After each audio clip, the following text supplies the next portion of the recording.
Hi, I'm Lisa Costa-Bir and we're here at the 8th Annual NIIM Symposium 2023 Melbourne. I'm joined today by Dr. Miranda Myles. Welcome to FX Medicine, Miranda. Thank you, Lisa. It's lovely to be here. Now, you presented today. I'm presenting today. A bit later. Can you give us a tidbit into what you're presenting on? I am presenting all things perimenopause, something that is very close to my heart, being 51 and having a 5-year-old daughter. So it's an interesting combination. And I think perimenopause is not really very well understood, generally speaking. A lot of patients will come in. They're coming in for something else. They're coming in because they've got aches and pains and can't sleep and feeling a bit depressed or dry down there and losing their hair, all sorts of combinations, not really knowing that it's to do with perimenopause. And I think sometimes it can be a little bit confronting when you sort of dive a bit deeper and go, well, you're actually presenting very much with that picture. So, yeah, that's what we'll be talking about. Fantastic. Now, what are some key insights you can share with our audience that can't be here today to watch you live? Okay, so I think one of the big things is that once we hit menopause, our hormones have settled, right? We're at the other end, but it's the perimenopause that our patients generally don't understand, and that has been likened by the wonderful Lara Bryden to our second puberty. So what our hormones are doing at the perimenopausal stage are very reminiscent of what's happening in our teens. And we're getting all of those emotional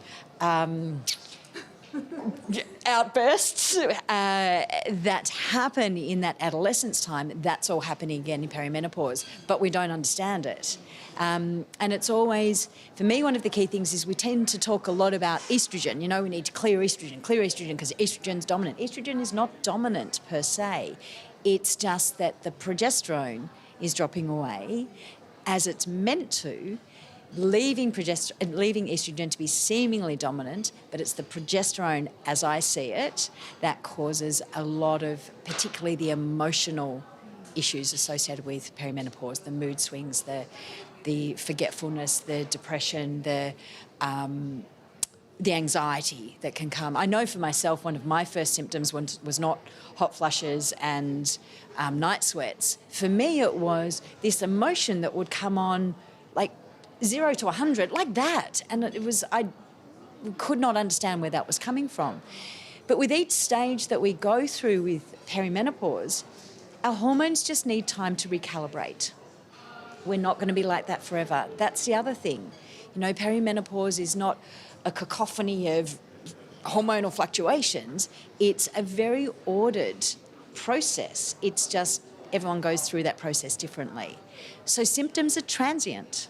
That's the key. That was a very long-winded way of saying symptoms are transient. It was great. Now, do you have a favourite nutrient or herb to help with this transition? So it's a really interesting thing. I'm always wanting to be supporting progesterone.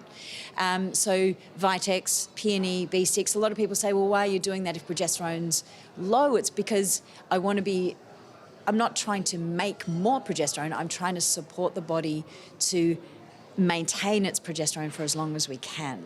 So we're going back to the HPO, HPA, HPT, but back to that pituitary axis, trying to support back there with the Vitex.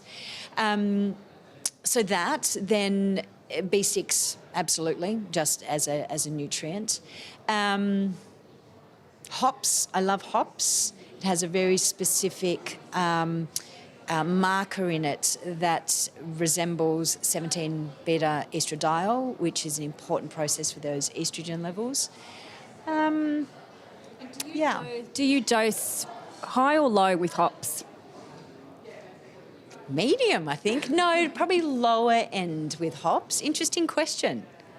Well, I was just thinking, because it's quite sedative at a higher dose, I was wondering how that went, but it's such a great phytoestrogen. It is. It's a fantastic phytoestrogen, and sometimes that sedative effect is what women need, to be honest, because it's usually, you know,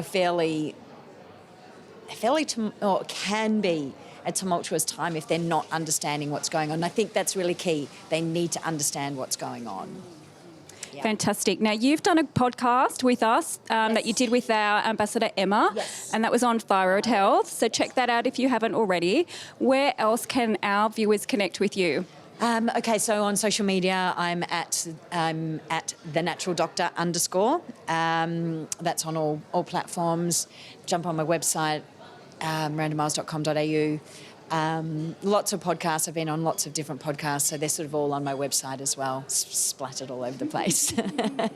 Thanks, Miranda. Thanks, everyone, for joining us. Don't forget to check out our socials and visit our website for lots of clinical resources, including articles, infographics, and, of course, our podcast. I'm Lisa Costa-Bir. We'll see you next time.